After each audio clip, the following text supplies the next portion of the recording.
আসসালামু আলাইকুম। এখন দেখবেন সংবাদ শিরোনাম। খালেদা জিয়ার শারীরিক অবস্থা উন্নতির খবর নেই। চীন থেকে এসেছে 5 জনের চিকিৎসক দল। দেশের বিভিন্ন জায়গায় আজও দোয়া মোনাজাত। চাইলে তারেক রহমানকে সর্বোচ্চ সহযোগিতা করবে সরকার, জানালেন আইন উপদেষ্টা। ভোটার ও প্রার্থিতার সমস্যা হবে না, ইঙ্গিত ইসির। প্লট দুর্নীতির মামলা এবার শেখ রেহানার 7, টিউলিপের 2 বছরের জেল। ক্ষমতার অপব্যবহারের দায়ে শেখ হাসিনারও 5 বছরের আসনে কু করার চেষ্টা চলছে। খুলনার সমাবেশে জামায়াত আমিরের অভিযোগ। অবাধ নির্বাচনে পরিবেশ তৈরি হয়েছে, দাবি বিএনপি মহাসচিবের। এতক্ষণ দেখছিলেন সংবাদ শিরোনাম, এখন দেখবেন বিস্তারিত। বিএনপি চেয়ারপারসন খালেদা জিয়ার শারীরিক অবস্থার এখনো কোনো উন্নতির খবর পাওয়া যায়নি। বিএনপি নেতা আহমেদ আজম খালেদা জিয়ার শারীরিক অবস্থা খুব ক্রিটিক্যাল বললেও দলের মহাসচিব তা উড়িয়ে দিয়ে বলেছেন বর্তমানে বেগম জিয়ার অবস্থা স্থিতিশীল, আছেন চিকিৎসকদের পর্যবেক্ষণে।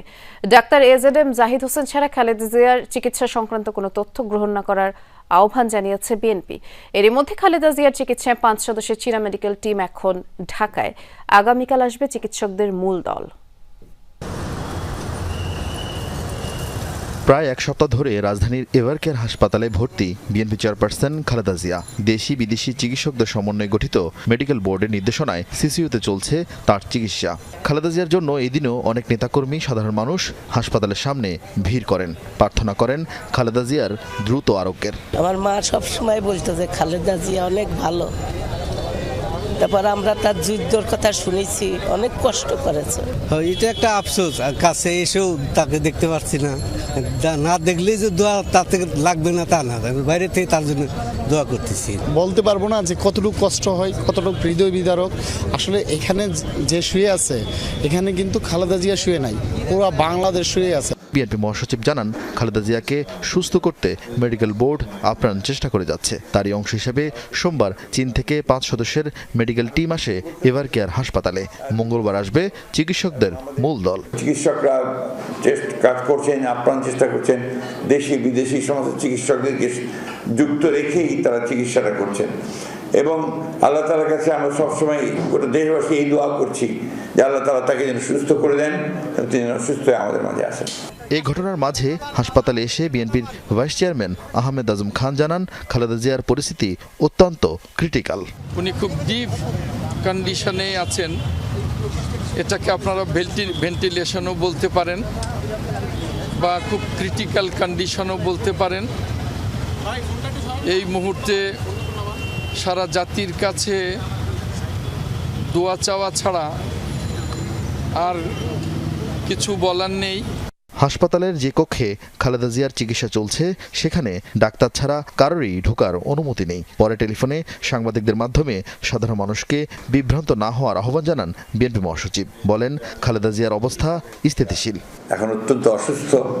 ডাক্তার এজেডএম জাহিদ হোসেন ছাড়া চিকিৎসা সংক্রান্ত অন্য কারো তথ্য আমলে না নিতে দেশবাসীর প্রতি আহ্বান জানিয়েছেন বিএনপি মহাসচিব। মেডিকেল বিষয়গুলো তো আপনার ওখানে ডক্টর জাহিদ দায়িত্ব দেওয়া।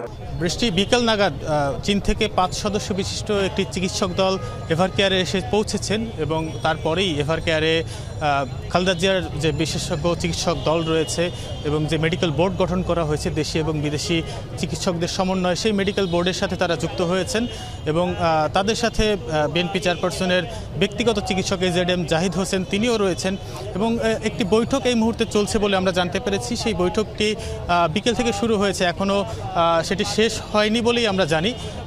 এবং এই বৈঠকেই আসলে এই নির্ধারণ করা হবে যে এর পরবর্তীতে খালেদা জিয়ার যে শারীরিক পরিস্থিতি সেটি কী অবস্থায় আছে, সেটি পর্যবেক্ষণের পরে তারা নির্ধারণ করবেন যে এর পরবর্তীতে তার চিকিৎসা ব্যবস্থা কী হবে, তার চিকিৎসা প্রক্রিয়াটা কী হবে।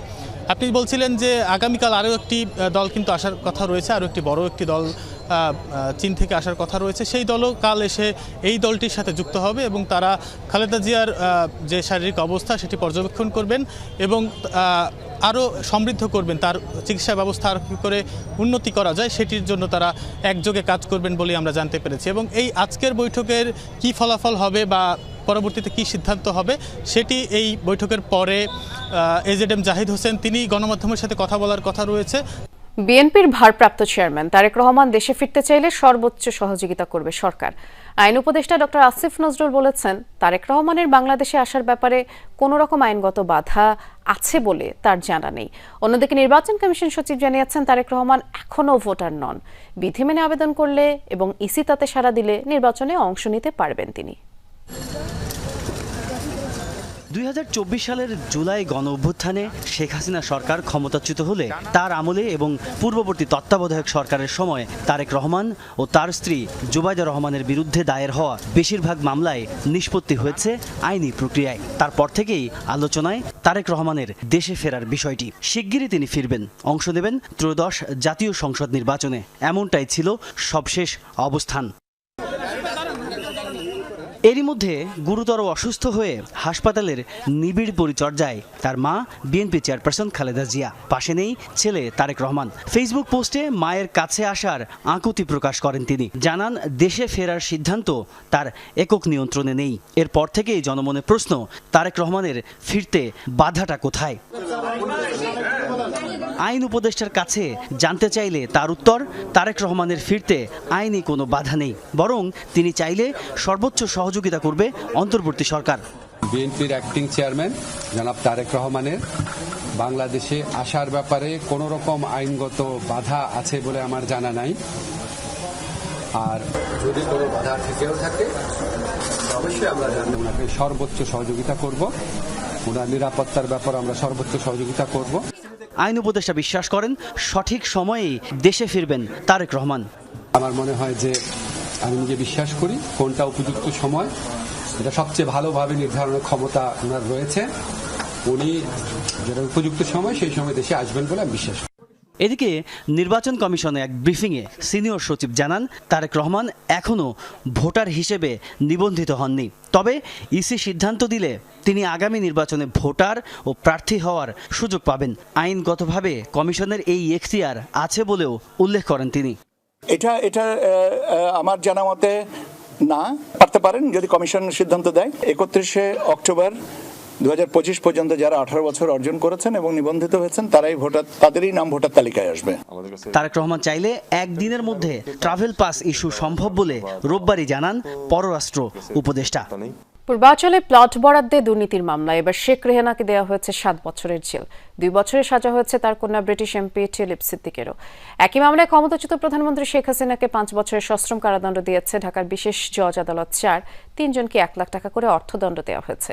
রায়ের পর দুদক আইনজীবীরা বলেন, এই রায় ভবিষ্যৎ রাষ্ট্রপ্রধানদের জন্য বার্তা হয়ে থাকবে। প্রতারণার আশ্রয় নিয়ে রাজুকের প্লট দুর্নীতির মামলায় শেখ হাসিনা, শেখ রেহানার বিরুদ্ধে ঢাকার বিচারিক আদালতে বিচার হচ্ছে এমন একটি সময়ে যখন তারা সপরিবারে পলাতক। সোমবার পূর্বাঞ্চলে রাজুকের প্লট দুর্নীতির মামলায় রায় ঘোষণা করেন আদালত। এর আগে হাজির করা হয় মামলার একমাত্র গ্রেফতার আসামি রাজুকের তৎকালীন সদস্য খুরশিদ আলমকে। শেখ হাসিনাকে প্রভাবিত করে শেখ রেহানা প্লট নিয়েছেন তা সাক্ষীদের সাক্ষ্য গ্রহণ, রাজুক, গণপূর্ত ও গণভবনের বিভিন্ন নথিপত্রে প্রমাণ পেয়েছে